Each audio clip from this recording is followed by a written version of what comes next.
Hello, friends. Welcome back to the Consumed by Grace podcast. We're your hosts. I'm Pastor Henry. And I'm Pastor Brooke. And we are here for our final episode talking all about the social principles in the United Methodist Church. And some of you are like, man, I can't believe they're done with this already. And probably, maybe, honestly, more of you are like, can they be done with this? Can we be done with this already? Y'all, we hope you've had fun with this. I know we've had a lot of fun bringing in, some of our friends from around the conference to talk about some of these. And to help us wrap up, we couldn't think of anyone better than our friend, Reverend Alan Head. Thank you for joining us. Alan, tell us a little bit about, where you're serving now in the conference. My name's Alan, and I serve as the superintendent of the Mid-Central District, which is the coolest district. It is the coolest district. We have more. We may not do a lot of things, but we have fun at everything that we do, and we do it well. Even when Henry's there. even when I'm there. So fun little note. So if anyone wants someone to blame for why I am here, Alan is one of the ones you can blame because he was my pastor in college and was one of the ones who helped me when I was wrestling with my call to ministry. So it's your fault. It is his fault. It is my fault. We tried everything to get Henry to drop out, and he just wouldn't. Just wouldn't leave. You might even say they tried so hard. And they got so far. But in the end, it didn't really matter. Here we are. I had to get one in. Minute and a half in song reference. I did pretty good this week. So we are here today to wrap up the social principles, and particularly one of the things that the Book of Discipline does really well is it has a social creed, which I will be quite honest with, I have not engaged nearly enough over the years. I know that I've read it a few times. I've seen it and heard it read as a part of things a couple times, but personally, it is something that I've not had, and I'm realizing that's a bit of a mistake on my part. But I wanted to read us for that, maybe get a couple of responses, and then we'll just talk a little bit about it. So, our social creed: we believe in God, Creator of the world, and in Jesus Christ, the Redeemer of creation. We believe in the Holy Spirit, through whom we acknowledge God's gifts, and we repent of our sin in misusing these gifts to idolatrous ends. We affirm the natural world as God's handiwork and dedicate ourselves to its preservation, enhancement, and faithful use by humankind. We joyfully receive for ourselves and others the blessings of community, sexuality, marriage, and the family. We commit ourselves to the rights of men, women, children, youth, young adults, the aging, and people with disabilities, to the improvement of the quality of life and the rights and dignity of all persons. We believe in the right and duty of persons to work for the glory of God and the good of themselves and others, and in protection of their welfare in doing so. In the rights to property as a trust from God, collective bargaining, and responsible consumption. In the elimination of economic and social distress. We dedicate ourselves to the peace throughout the world, to the rule of justice and law among the nations, and to individual freedom for all people of the world. We believe in the present and final triumph of God's Word in human affairs and gladly accept our commission to manifest the life of the gospel in the world. Amen. I love that because I think that does about as good of a job in a paragraph format of summarizing what is about 25 pages worth of the social principles, particularly because in multiple ways it doubles down on, we're committed to supporting the rights and dignity of all persons, because that's really what this is all about. All of the social principles is how do we make the world better for the people and the environment around us. Yeah. There's a little caveat, too, at the end of this. I don't know if you included it on yours, but in the actual Book of Discipline, it talks about, that it's recommended that this statement of social principles be continually available to United Methodist Christians, and that it's emphasized regularly in the congregation. And that made me giggle when you were saying, we don't do that on a regular basis. We don't have this posted anywhere or on a handout. And it's because it's buried in this book, right? And we forget about it. But it is such a useful summarization, like you said, of what we believe. And it is that we believe that, all people deserve dignity, and we care about God's creation and the way that He has gifted all of those things to us, right? So, yeah. So now I feel like I've been chastised by the Book of Discipline, and we got to get it printed out. Well, and this is good, and dare I say, this is a little bit of why we wanted to wrap up kind of with this, because in one sense, this is all something that we know, that we regularly interact with, that we try to do something with, and yet, until spending a lot of time prepping for this podcast, I hadn't done near enough with these over my 15 years of ministry. Alan, you might have a little bit more experience, but dare I say, you probably find yourself running into some of the same stuff, don't you? Well, you feel like that you have neglected the social principles, but the truth is, it's a part of everything we do in our ministry. As I was reflecting on the social principles and dealing with my own guilt, I realized it's been a constant part of my ministry, and it flows from that image of God. That human beings are created in the image of God, and that we're given dominion over the created order. And dominion is not the same as domination. It's more stewardship. So as you look at the things that we as Wesleyans preach and teach, it's about loving God, loving neighbor, and loving yourself. And the social principles, as they're listed out in different areas, they just represent our struggle to figure that out in everyday life. Yeah, and that's hard to do, right? But I feel like that's where our faith comes in. If we're living out our faith every day, being faithful to God, that it just comes naturally, maybe to us. Maybe not naturally, but it comes out of, it's a result of living out our faith. Does that make sense? It does. It does. You can disagree, Alan. It's fine.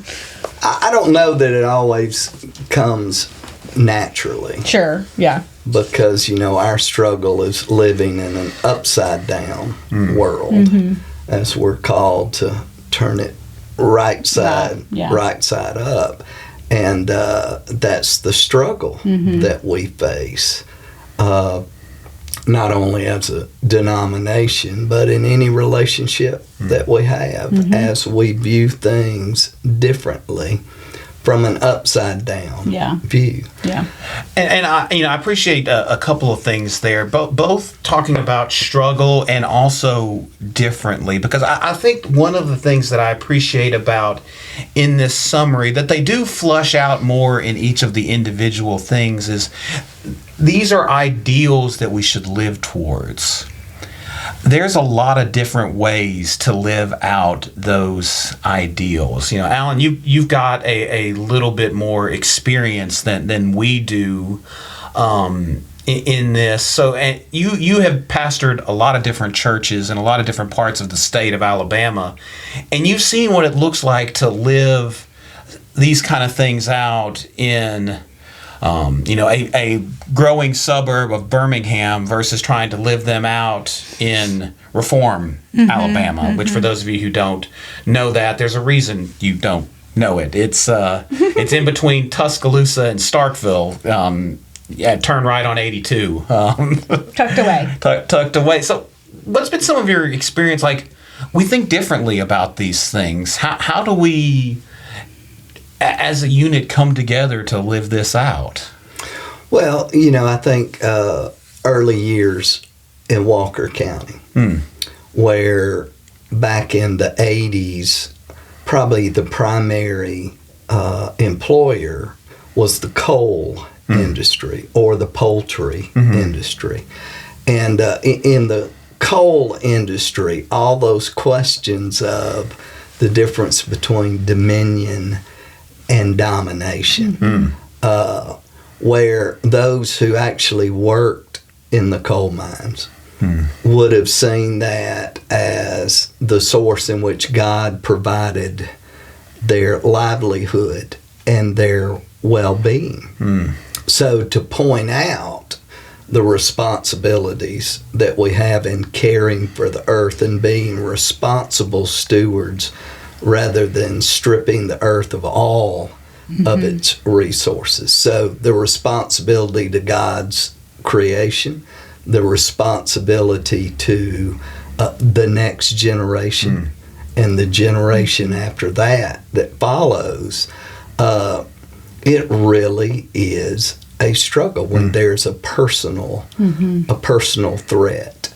Do I think we ought to avoid exploring those issues? No, but we ought to do it with a great humility. So this is just a fuller picture of how my brain works. I don't think you have, Alan. Have you ever watched the show Justified? I have not. So it is. I am justified. There you go. So it is. Sanctified. It is also not just a Justin Timberlake album. Yes. There you go. Thank you. But in the second season of that, they explore, because it's set in both. It's set in Kentucky for the most part, and they spend a lot of time in Lexington and then Harlan County. Which was its big industry is coal mining, and a new industry or a new player is really coming into the scene, and they're trying to buy up land, and so there's a lot of this exploration, even amongst other elements of this show, of corporate interest versus local interest versus who can take advantage of the land versus who wants to take advantage of the land in other ways, but their ability to do so is going to be affected if there's a new coal mine and they're blasting all of the time. And it's a very complex issue. I mean, there's also the fact that, if you look around the country, significant portions of our country would not function if not for coal power. So it gets very complex. So there is no simple way to engage it, but that doesn't mean you just pull away and don't either. Yeah. Right. And of course, those that are exercising that domination, they are not down in the coal mines. Right. And they don't have to worry about the next generation or the next generation. Yeah. They're cared for. So it's finding productive ways to get those who do have a power to change things to listen and hear. But it all boils down to that the image of God, the whole world created in that image, and recognizing the need to restore that. Yeah, which is not an easy task to do, right? No. It's one of those things that we work on continually. It's an everyday thing. It's not a problem solved today and new problem tomorrow. It's all the problems today and all the problems tomorrow, and just continually being a part of the work that to try to make things better, not solved, but better, right? Yeah, because truly, our work is never going to be finished in that. If one issue gets settled, there's going to be something else that occurs. I remember several years ago, our conference it seemed like multiple years, and it was a whole initiative of the United Methodist Church, really went in on helping stop malaria. And there was the whole campaign of Imagine No Malaria, and figuring out how to do that. And what did we almost completely eradicate it in 3-4 countries? I think was our goal, places that we had a presence and could do something with.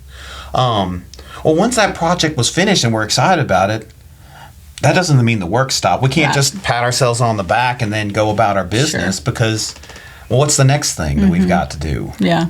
Just one thing after another, yeah. And in every generation, there is a different crisis. There's a different group that we hate and turn against.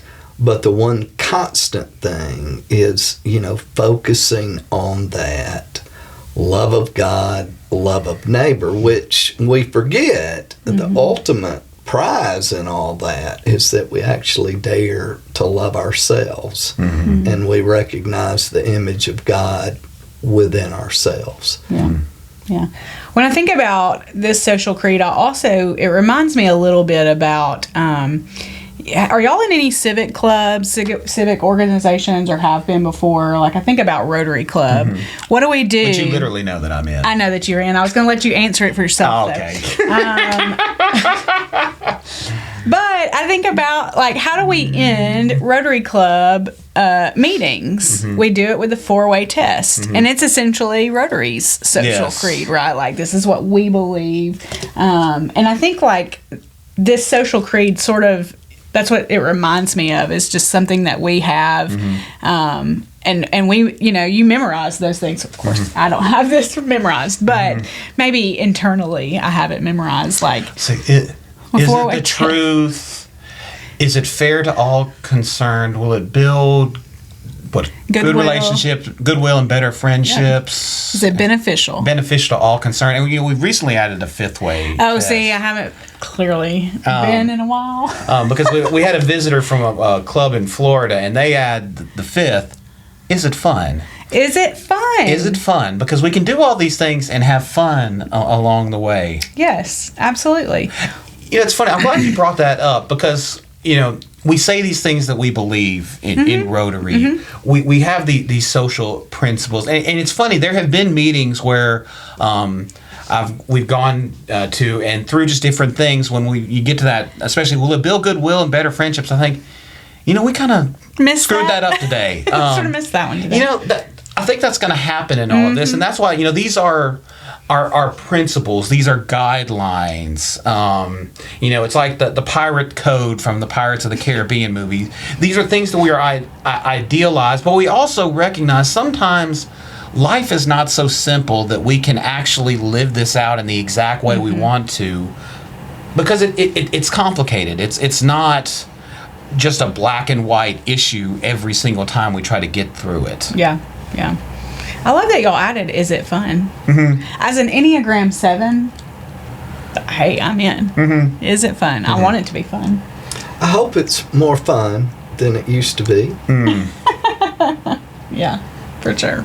Yeah, well, I think we do a pretty good job. Alan, just in your experience, when you've had times where, you couldn't build that goodwill, where it wasn't so fun, how did you keep yourself grounded in trying to still live out that image that God was calling us to? Because that's, we have to, we go through these seasons where you can't get everybody on the same page. You can't idealize a particular direction for even a small group of people. How have you kept yourself grounded in that? Well, and realize you're never going to have everyone on the same page. And I don't know that it's good to have everyone on the same page. But generally, when I become overwhelmed at differences and everybody kind of putting up their roadblock, I refuse to listen or consider, I have to go inward and remind myself of what are my 3 to 4 just core basic things that are eternal in my life. And realizing that if something does not have eternal significance, then it is not worth investing your life, your energy, your resources into. Most of the things that we argue about have no eternal significance, but the way in which we find ourselves treating each other in those times, it does. So just holding true to the very few things in anybody's life that are eternal, and letting the static and the noise just fade out. Yeah. What do you say? Do you got any? So sometimes I think it depends on the situation and the context, because sometimes for me, I find myself like, I resonate with what Alan says, particularly because I'm an Enneagram 9, and for those of you who have done any Enneagram stuff and also have a little overlap with a superhero movies, the Enneagram 9 is the Incredible Hulk. What's our secret? We're always angry. And so I find myself having to be careful that I don't let that anger spill out of me inappropriately. But what that means is that sometimes my default setting is to withdraw. And that is not always the most helpful thing. And so I have to find myself, I might pause or put a pin in it. But what I find most helpful for me is make sure in the midst of all those things, I value the relationship with the person over and against whatever the particular issue is in that time. Yeah. Because and this has been really hard. It feels like in the season that we've been through in our country, in the church, the last 5 to 7 years, because it is our tendency, and sometimes it has been mine, to just cut off a relationship. And sometimes for various reasons that has to happen. We can't avoid that. But there are a lot of great relationships that we can have that you still don't see eye to eye with a person on almost anything. Brooke sent us a couple days ago a very silly video from, I don't even remember the representative or senator's name at this point. He's from Texas, isn't he? Tennessee. One of the Tennessee Christmas was his favorite song. That's right. And he organizes a Christmas party every year, and it's 15 minutes. I think it's great. Because if you think about it, when are you getting exhausted by the person who's courting you? You can handle it for about 15 minutes. That Christmas party is 15 minutes. And there was a follow-up video of this year's party. And he's Tennessee. He's a Republican, and one of the people who came to it was a Tennessee Democrat. And he said, and I love it when he shows up to this. Now, we don't agree on literally anything. But when my mama passed away, he called me. And he will always have a spot at my table for that, something to that effect.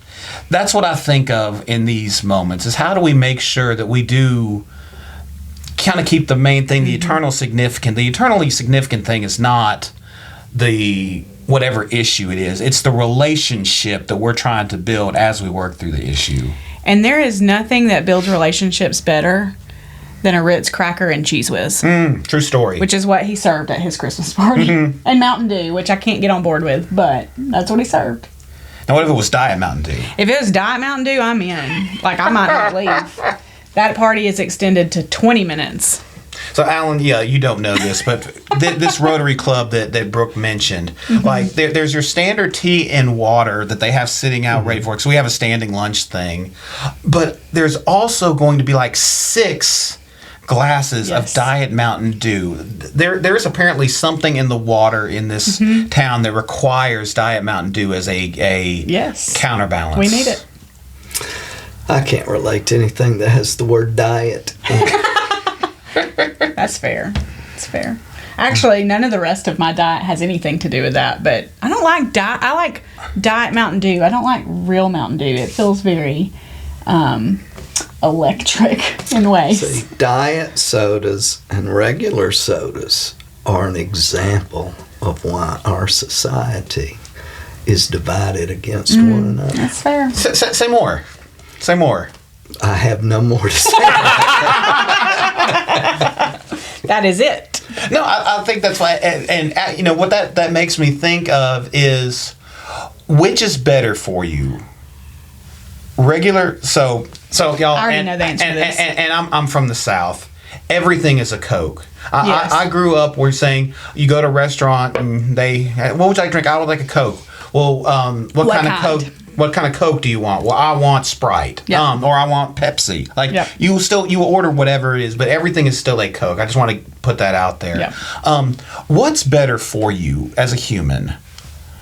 Regular Coke or Diet Cokes? Water. Water is the correct answer. But between the two, which is better for you? Regular Coke. Well, I would even say it depends on who you ask. Oh. It depends on which study you read. Okay. That's fair. It depends, and it depends on which flavor things. Because some people will say, honestly, you're better off just drinking the sugar. Yeah.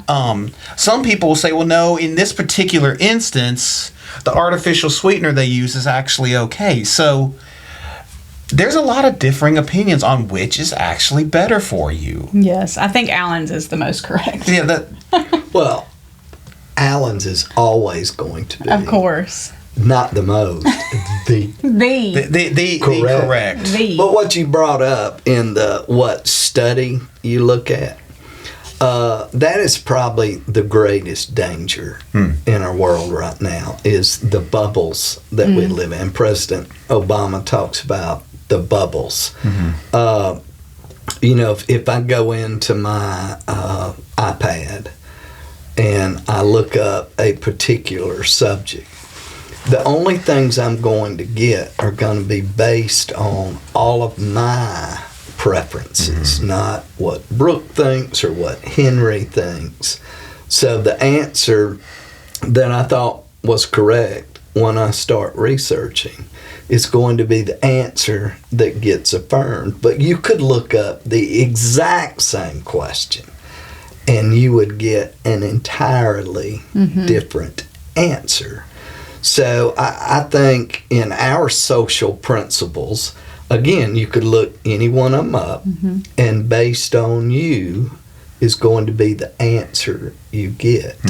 So it's in finding the truth, which we as Wesleyans have a beautiful way, the scripture, tradition, experience, and reason test as you go in search of those answers.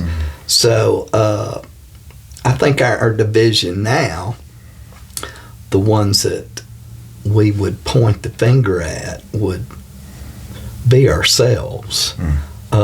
We refuse to think any differently than we currently think. Yeah. So, when y'all were asking the question about, what do you do with overwhelm? How do you respond? And mine is so opposite in ways. I mean, similar in ways, but opposite. And it's what you're saying. It's because my personality is very different, right? But my automatic response is to be very reactionary. But to be a healthier version of myself, I have learned that when you have voices coming at you from all the different directions, for me personally, the thing to do is, or I have learned over time to do is, shut my mouth and listen, because then I get to attach a story to a person. And then that goes into building those relationships that you were talking about. That takes time to learn. It takes having those experiences to learn that we each have our own way of responding and responding to that overwhelm. And they're not going to be the same across the board. But to be able to build those relationships, I think, too, is certainly key to being able to live out what we've been said is important to us in these social principles. Not to agree with every single item that's on there, right? But to do our best to live it out every day. And so that's why I wanted to know. I was like, what do you say? Because I wanted to know where do we all land? And it's true. It's that we're all different, and we all have different responses, and we all have different ways of learning and connecting to people and to the world. And I think that's the beauty of God's creation. I think that's the beauty of what God has gifted to all of us, is to be different and to learn from one another. And so, yeah. And one of the fun things about the quadrilateral that Alan just brought up is what that should hopefully lead us to see is that, yes, we all have the same scripture, sort of. As we talk through different translations and all that, I'm not going to get into that. We have a different podcast on that if you'd like to go back. I think that was season 2. But we all have different experiences. Our brains all work just a little bit differently, so that reason is going to look. And then depending on, where and when and how we grew up, our tradition is going to be different. And so what you hope you do, if you bring that model of thinking into how you understand the world, that will hopefully build in that posture of listening, because you hopefully realize that, hey, I'm bringing this to the table, but this person is bringing something very different. We were talking about that with the book this morning that a group at our church is reading for. It's like, there were a few things they said that I don't know that I can get on board with. But they're coming from a very different place than I am. And I see how they got there, even though that sounds, almost even out of bounds in some cases to me. But it's a great perspective. It's just not mine. Yeah. Well, and that's the beauty of the church, is that in every church I have ever served, as I look out at the congregation, it's a group of people that in any other circumstance wouldn't be together. They would not normally choose to be together.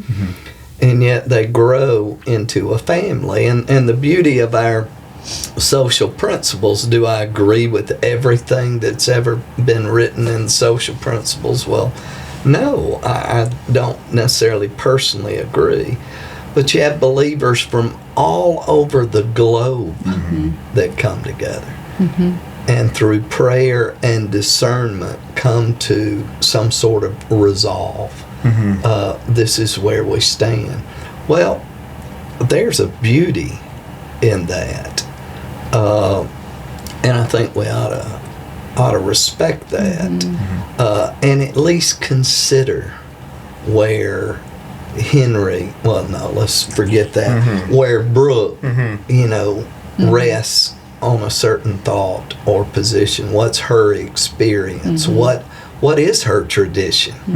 And use reason considering that. So I think overall, we're one of the only denominations that would be bold enough to admit, by putting them into print, that we differ. Not only do we differ from one another, we may differ from another faith tradition, but we value those things and hold them together. And I think that's something that Wesley said, and it was in, I forget which one of his letters that he was writing. He was talking about George Whitefield during some of the Calvinism controversy. If you want to know more about Calvinism, we got one on that too. Sorry, shameless plug. But in this letter, he is laying out like all of the differences he has with George Whitefield and why he is incorrect. But he ends with a very beautiful sentiment somewhere along the lines of, but all of our differences is not more than a hair's breadth when you consider the entirety of the gospel. Yeah. Right. And that's the point. We have some key differences. They wash out so quickly when you stand them against the love of Jesus that he has for humanity that we are called to embody. Yeah. One of my favorite things that to say and to use when we're talking about, you may have visitors come and they want to know, well, what does it mean to be a United Methodist? I can't. I want to know. Okay, sorry. But what does it mean? What is being a United Methodist? I came from an XYZ background, and this is what, how I was raised. This is what I was taught. This is what I think I believe, but I'm interested, blah, blah. My favorite thing is we all really believe the same thing. We just get to it differently. Because overall, in that broad, huge picture of, faith in general, Christian faith, is we all really believe the same thing. We just kind of get there different. And I think that's maybe what John Wesley was trying to say too. Yeah, I think so. Wesley, something that someone said from him, he would steal from anybody. Yeah. When it came from, he read everybody. He used Catholic theologians, but there's also a little bit of evidence that he also used, him and his brother would take inspiration from bar songs to help write some of their things to reach people. It's all on the table when it comes for the kingdom. And I think of one of my favorite things that Paul said, which was, I would become all things to all people so that I might save some. Recognizing that it ain't going to work for everybody, but if it gets one person, it's worth it. Yeah. Right. Yeah. Y'all, I think we are getting to that point. We are wrapping up. We have literally tapped Alan for all of his wisdom, and now he needs a nap. There is no wisdom. And all of it, all at the same time. No righteous, not even one. Not even one. No, I'm more righteous than you, though. But not me. Not Brooke. Let Brooke's the best of us. We know this. Sanctified. Holy sanctified. You are holy something. There you go. Y'all, thank you for joining us this evening. Alan, thank you for stopping in. We appreciate you taking the time. This has been a lot of fun. Y'all, thank you for sticking with us. As we have said at the end of various different times in our podcast life, if you have made it to the end of this, know that you are our people. And all of the ridiculously that is us. And we are thankful that you have joined us, that you have found us, and that you continue to stick with us. Where do they stick with us, Brooke? They stick with us wherever they're listening to us right now, which includes Apple Podcasts, Spotify, even looking at our faces on YouTube. They're beautiful faces. You're welcome. Well, 2 of them are. Yeah, we love you. You. Practically be twins. We love you. But that's where you can find us, all those places, and more. And if you're finding us those places, we would love for you to drop a like or give us a comment on any reflection you've had on something we've talked about. If you're really enjoying this, share this with someone who you think might get something out of the discussion that we had. And y'all, especially now as we wrap up to the end, y'all reach out. Is there something that y'all might be looking for us to talk about in the near future? We have good plans coming forward for the podcast, but we're always open to what others are wanting to hear about, because we're nerds and we get to do more research, and that's half the fun of doing this. And we really love podcasting. We do. It's one of our faves. So y'all, thank y'all for checking us out this season, and we will catch you again next time on Consumed by Grace. Bye.